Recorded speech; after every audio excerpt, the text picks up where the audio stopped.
Hi friends, first நம்ம இன்றைக்கி கீரை கூட்டு வைக்க போகிறோம்.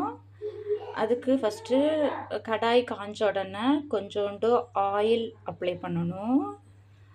ஆயில் அப்ளை பண்ணி ஆயில் வந்துட்டு பொரிஞ்சு வந்த பிறகு கடுகு போட்டு தாளிச்சணும். கடுகு ஆயில் நான் பொரிஞ்சு வந்துடுச்சா, அப்புறம் நம்ம இப்போ கடுகு பொரிஞ்சு வந்துடுச்சு. நம்ம கொஞ்சோண்டு ஜீரகம் இப்போ போட போகிறோம். ஜீரகம் லைட்டாக ஜீரகம் வந்து வாசத்துக்காக நம்ம போடுறோம், வாசத்துக்காக தான் போடுறோம். அடுத்து நம்ம கருவேப்பிலை அப்ளை பண்ணுறோம். தள்ளி நின்றுக்கிடணும், இல்லைன்னா பொரிஞ்சு நம்ம செல்லில் பண்ணுறோம். இப்போ கருவேப்பிலை கொஞ்சம் பொரிஞ்சு வந்துடுத்து.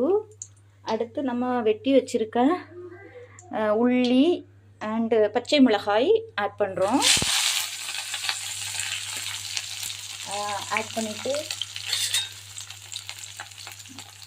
லைட்டாக வதங்கி வர்ற வரைக்கும் நம்ம ட்ரை பண்ணுறோம். இப்போது நம்மளுக்கு உள்ளி நல்லா வதங்கி வந்துருக்கு.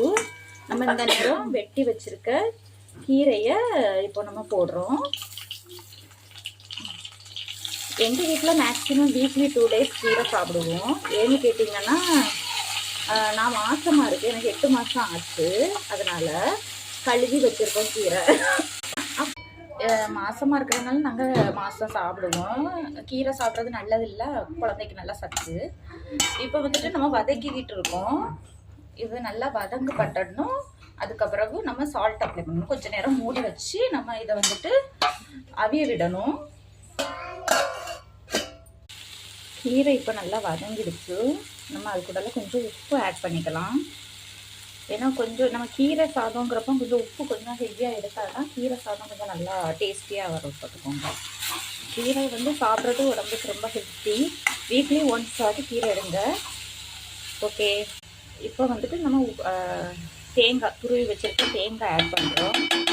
ஏன்னா பச்சை மிளகாய் ஆல்ரெடி ஆட் பண்ணதுனால தேங்காய் ஆட் பண்ணி நம்ம கொஞ்சம் நேரம் ஒரு 5 minutes என்ன வதக்கிட்டு கேஸை ஆஃப் பண்ணிட வேண்டியது தான். கீரை நம்மளுக்கு ரெடி ஆகிடுது. கீரை கூட்டு இப்போ ரெடி ஆகிடுச்சு. நம்ம கேஸ் ஆஃப் பண்ணிவிட்டு சர்வ் பண்ணிக்கலாம். சாப்பிடுங்கன்னு. வீடியோ பிடிச்சா லைக் பண்ணுங்கள், ஷேர் பண்ணுங்கள், கமெண்ட் பண்ணுங்கள்.